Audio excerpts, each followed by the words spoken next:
Hello student, I am Himanshu. जैसे कि हमारा जो मैथमेटिक्स क्लास 10 का चैप्टर नंबर 1 था रियल नंबर्स, वो हम कंप्लीट कर चुके हैं। उसके हमने सारे टॉपिक हमने डिस्कस कर लिए और सारे टॉपिक ही हमने पढ़ लिए।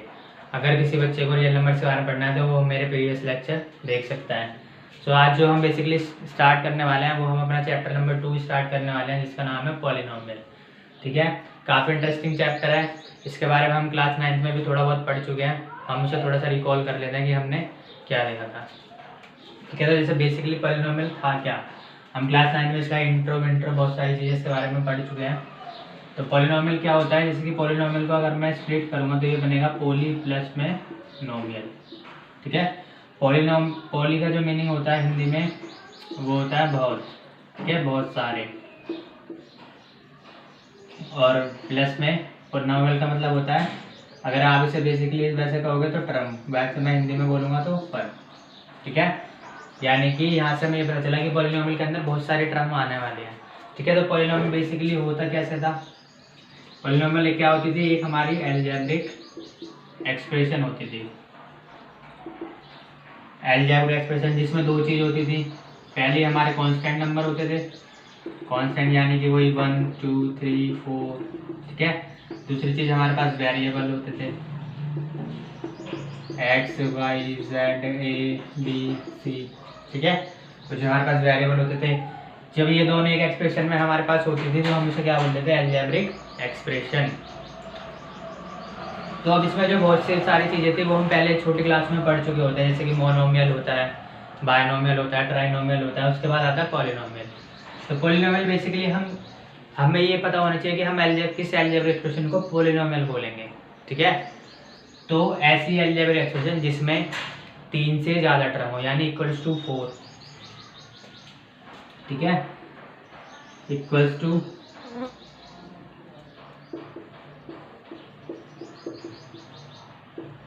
ठीक है, इक्वल्स टू 4 टर्म भी और ग्रेटर देन 4। यानी अगर मेरे पास कोई अलजेब्रिक एक्सप्रेशन है और उसमें 4 टर्म है या 4 से ज़्यादा भी है, तो मैं उसे क्या नाम दे दूंगा कि वो एक पॉलिनोमियल है। हमारे पास 3 टर्म का तो नाम है, जैसे कि मैंने लिख दिया x की पावर 3 या y की पावर 3 या 2x या 2z। तो ये सारे कैसे हैं, मोनोमियल, क्योंकि इनका एक टर्म है। सेकंड मैंने लिखा x power 3 plus y 2x plus y. ठीक है, 3y प्लस z। तो इनमें 2 टर्म है, तो ये सब कैसे होंगे, बायनोमियल।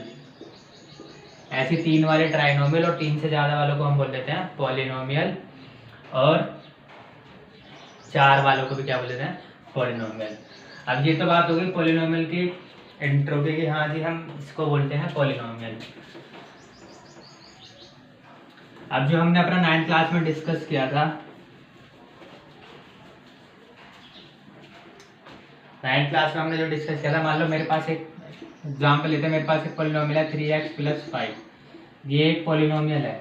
अब इसमें हमने बहुत सारी चीज़ डिस्कस करी थी। पहली चीज़ हमने डिस्कस की थी डिग्री। ठीक है, डिग्री हमने डिस्कस की थी, ये 10 यूज होने वाली है। तो डिग्री क्या होती थी, highest power of variable in algebraic expression. ठीक है, अलजेब्रिक एक्सप्रेशन में वेरिएबल के हाईएस्ट पावर को हम क्या बोलते थे, डिग्री। जैसे कि यहाँ पे हाईएस्ट पावर क्या है, 3x प्लस 5, कुछ नहीं है वेरिएबल की पावर यानी कि 1 है, तो इसकी डिग्री कैसी होगी, यहाँ पे 1 डिग्री। अगर मैं इसको चेंज करूँ, मैं लिख दूँ 3 स्क्वायर प्लस 5, तो यहाँ पे हाईएस्ट पावर क्या है, 2, तो इसकी डिग्री कैसी होगी, 2। फिर मैं चेंज कर दूँ, मैं लिख दूँ 3x पावर 3 प्लस 5, तो यहाँ पे वेरिएबल की पावर क्या है, 3, तो यहाँ पे डिग्री क्या होगी, 3। ठीक है, तो अलजेब्रिक एक्सप्रेशन में जो हाईएस्ट पावर होती है वेरिएबल की, वही क्या होती है, हमारी डिग्री। सेकंड चीज इसमें हम उसे जो हमारे पास आती थी वो होते थे फैक्टर। ठीक है, फैक्टर क्या होते थे, फैक्टर आप बेसिकली सीख चुके हो। अलजेब्रिक एक्सप्रेशन के जो हम फैक्टर करते थे वही उसके फैक्टर होते थे। इसको हमने फिर नाम दिया कि जीरोस। ठीक है, इसी को हमने नाम दिया रूट्स, इसी को हमने नाम दिया सॉल्यूशन। ठीक है, एक अलजेब्रिक एक्सप्रेशन के फैक्टर करने के बाद हमें क्या मिलता है, उसका जीरोस, उसके रूट्स और उसके सॉल्यूशन, ये तीनों एक ही चीज़ होती थी। जीरोस का मतलब भी वही है, रूट्स का मतलब भी वही है, सॉल्यूशन का मतलब भी वही है। जैसे मैं इसी को एग्जांपल को लेके चलता हूँ, 3x प्लस 5 था मेरे पास, तो 9th क्लास में हमने क्या सीखा था, अगर मेरे पास कोई पॉलिनोमियल है तो मैं उसके जीरोस कैसे निकालूंगा, उस पॉलिनोमियल को इक्वल्स टू जीरो रख के वेरिएबल की वैल्यू फाइंड कर दो। ठीक है,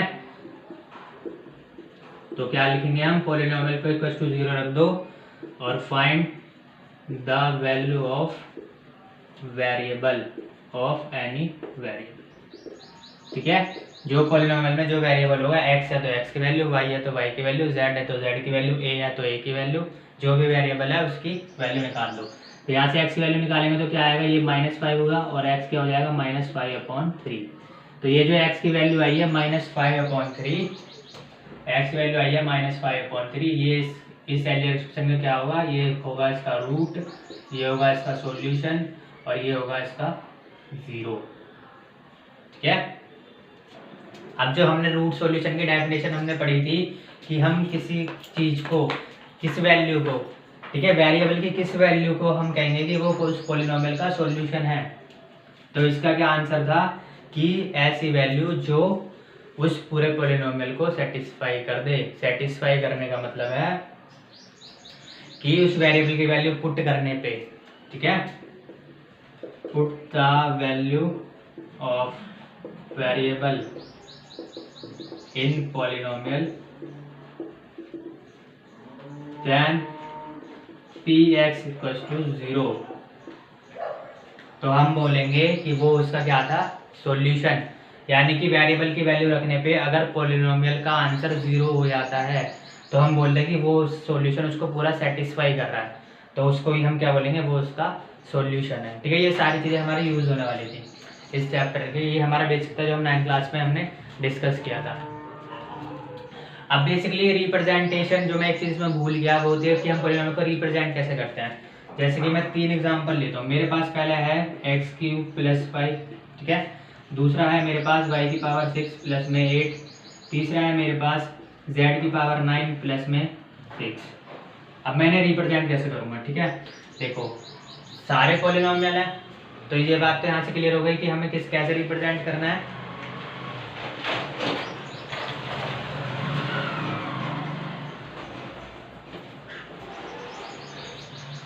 क्या रिप्रेजेंट कैसे करेंगे, जैसे कि मेरे पास x⁴ है तो p से रिप्रेजेंट करते हैं, p का मतलब पॉलिनोमियल, फिर सिंपल ब्रैकेट।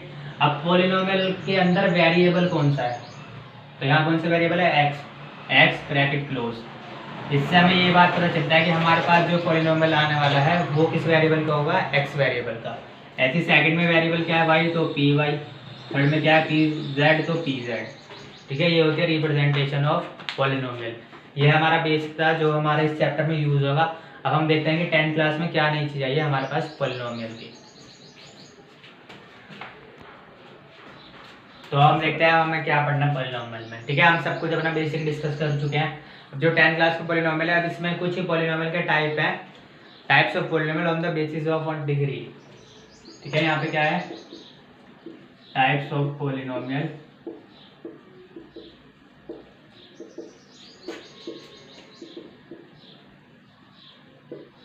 उनके डिग्री के बेसिस पे बहुत सारे टाइप्स ऑफ पॉलिनोमियल होते हैं। जैसे कि फर्स्ट हमारा होता है कांस्टेंट पॉलिनोमियल। ठीक है, कांस्टेंट पॉलिनोमियल क्या होता है, जिसकी डिग्री होगी 0, जिसकी डिग्री क्या होगी 0, ऐसा एक्सप्रेशन जिसकी डिग्री 0 है वेरिएबल की, तो कांस्टेंट पॉलिनोमियल। सेकंड है हमारा लीनियर, सेकंड होता है हमारा लीनियर पॉलिनोमियल, जिसकी यहाँ पे डिग्री क्या होती है 1। ठीक है, जैसे x + 5, y + 2, z + 3, ये इन सब की डिग्री क्या है वेरिएबल की यहाँ पे 1। थर्ड हमारा होता है क्वाड्रेटिक। क्वाड्रेटिक पॉलिनोमियल में होती है जिसकी डिग्री होती है 2, इसकी डिग्री क्या होती है 2। जैसे x² + 4, y² + 7, z² + 8, यहाँ पे सब वेरिएबल की डिग्री क्या है 2। फिर 4 हमारा होता है क्यूबिक। क्यूबिक पॉलिनोमियल में हमारी होती है डिग्री 3। क्या वेरिएबल की डिग्री कैसी होगी 3। फिर फिफ्थ हमारा होता है बाय क्वाड्रेटिक।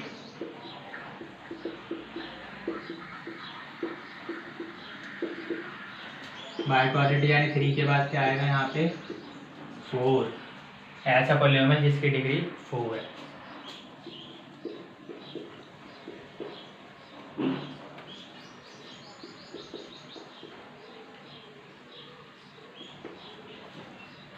ठीक है, तो ये थे हमारे इसमें types of polynomial on the basis of degree. Degree के बेस पे ये इतने सारे पॉलिनोमियल थे, linear, constant, linear, quadratic, cubic, by quadratic. अब इसमें जो एक चीज़ आती है हम लेके चलते हैं यहाँ पे लीनियर पॉलिनोमियल को। ठीक है, पहले हम लीनियर पॉलिनोमियल देखते हैं, फिर हम देखेंगे क्वाड्रेटिक में।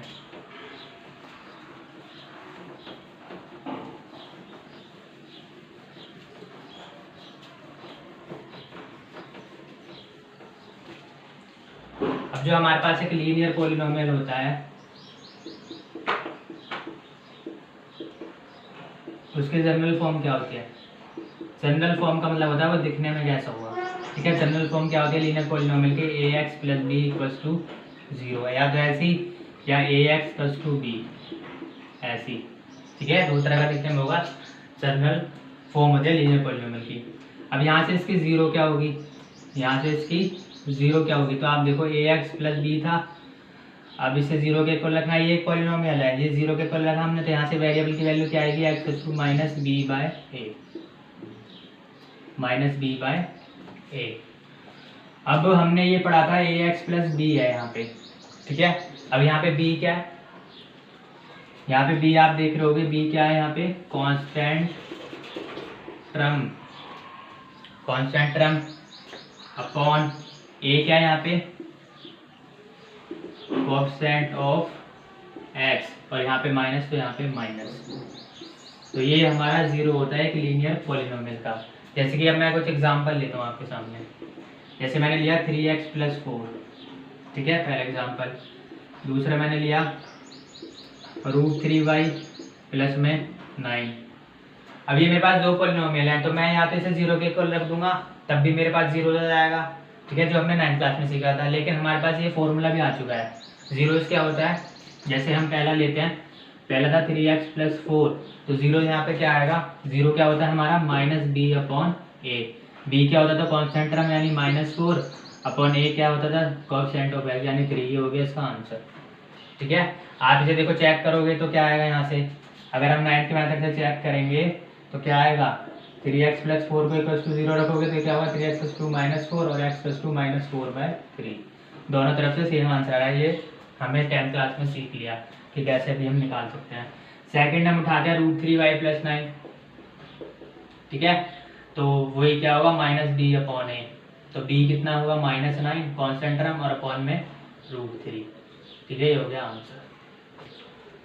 ठीक है, कांस्टेंट टर्म क्या होती है? जिस नंबर के साथ कोई वेरिएबल नहीं होता।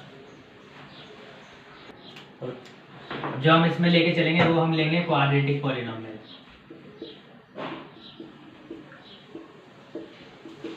क्वाड्रेटिक पॉलिनोमियल की जनरल फॉर्म होती है वो होती है ax² + bx + c = 0। ये होती है इसकी जनरल फॉर्म। ठीक है, यहाँ पे एक कंडीशन होती है कि a and b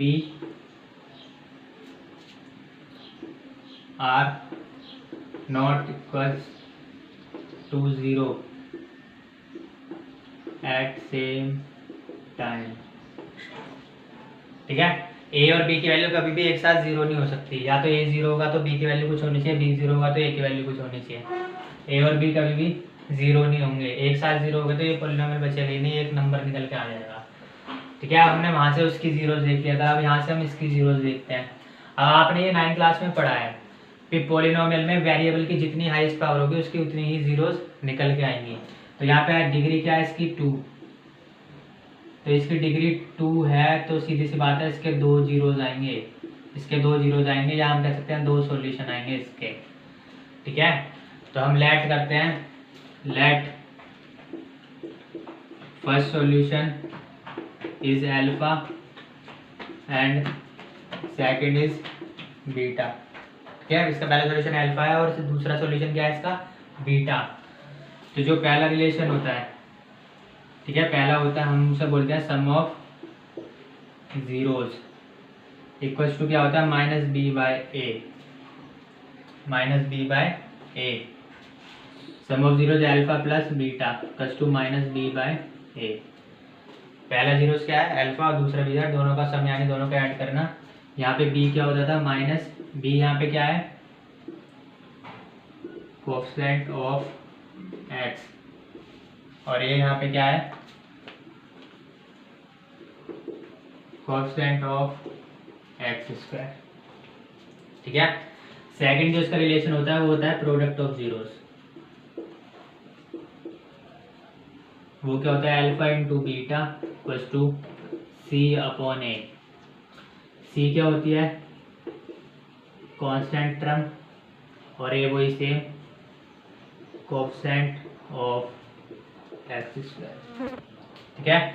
अब हमारे पास ये दो रिलेशन आ गए, इन रिलेशन से हम एक क्वाड्रेटिक पॉलिनोमियल के जीरोस फाइंड कर सकते हैं। अभी मैं एक एग्जांपल लेता हूँ और देखते हैं कि हम कैसे फाइंड करेंगे। तो हमने एक एग्जांपल लिया, हमारे पास पॉलिनोमियल है 6x² माइनस एक्स माइनस 2। अब हम वेरीफाई करेंगे उस रिजल्ट को जो हमने पीछे पढ़ा था। तो पहले जो मैं इसके जीरोस फाइंड करूंगा वो करूंगा 9th क्लास के मेथड से, किससे बाय फैक्टराइजेशन। तो हम फैक्टर करते हैं, इसमें क्या होगा पहले इसकी से इंटू होगी तो कितना होगा 12। अब 12 के मेरे को ऐसे फैक्टर करना है कि माइनस करके 1 आए, तो इसे मैं क्या लिखूंगा 6x² माइनस 4x और प्लस 3x माइनस 2। ये हो गए इसके फैक्टर। 4 3 12 और 4 में से 3 गए 1। अब यहाँ से क्या कॉमन आएगा, यहाँ से कॉमन आ सकता है हमारे पास 2x, तो यहाँ से बचेगा 3x माइनस 2 प्लस यहाँ से 1 कॉमन आएगा तो 3x माइनस 2 यहाँ से भी बचेगा। अब सेम सेम वाले एक ब्रैकेट में तो 3x माइनस 2 और 2x प्लस 1। अब हमें फैक्टर तो ये हमारे पास आ गई, ये क्या आ गया हमारे पास फैक्टर। अब हम इनकी जीरो इनकी वैल्यू निकालेंगे तो इन्हें इक्वल्स टू 0 रखेंगे। तो इसे इक्वल्स टू 0 रखूँगा तो x की वैल्यू आ जाएगी 2/3 और इसे इक्वल्स टू 0 रखूँगा तो x की वैल्यू आ जाएगी 2x प्लस 1 को 0 इक्वल हो गए तो x की वैल्यू यहाँ से आएगी -1/2। हमारे पास ये दो जीरोज आ गए। ठीक है। तो अल्फा मेरे पास आ गया 2/3 और बीटा मेरे पास आ गया -1/2। इसके दो ही रूट होंगे ना, एक अल्फा एक बीटा। अब हम अपना रिलेशन वेरीफाई करते हैं। ठीक है, वेरीफाई। पहला रिलेशन हमारा होता था सम ऑफ जीरो यानी alpha plus beta equals to minus b by a. Alpha की वैल्यू कितनी आई है 2/3 प्लस बीटा की वैल्यू आई है -1/2 equals to minus b upon a, यानी कि ये माइनस और इसका भी कोएफिशिएंट -1 अपॉन ए की वैल्यू 6। तो मैं इसे लिख सकता हूँ 1/6 प्लस।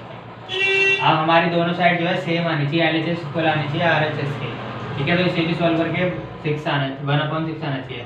तो 3 का 2 का एलसीएम लोगे तो आप 6 आया, तो यहाँ पे आएगा 4 और ये प्लस माइनस 2 3 6 और 3, तो यहाँ 1/6 है, 4 में से 3 है 1/6 और 1/6। तो हमारा रिजल्ट एकदम ठीक है, यानी कि हम इस वाले मेथड से भी इसके जीरोस निकाल सकते हैं। अब जो हमारा सेकंड जो रिलेशन है वो होता है प्रोडक्ट ऑफ जीरो यानी alpha into beta equals to C upon a. तो अल्फा कितना है 2/3 इंटू -1/2 इक्वल्स टू सी की वैल्यू -2 अपॉन ए की वैल्यू 6। 2 से 2 कैंसिल, ये आ गया -1/3, इससे एक इंटू आएगा -1/3, माइनस कैंसिल तो 1/3 इक्वल्स टू 1/3।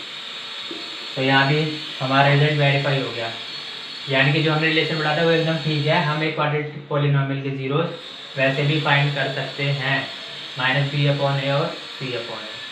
ठीक है। आई होप आपको ये वीडियो समझ आई होगी।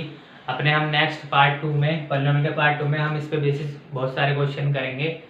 अगर आपको ये वीडियो अच्छी लगे तो लाइक करें, शेयर करें, सब्सक्राइब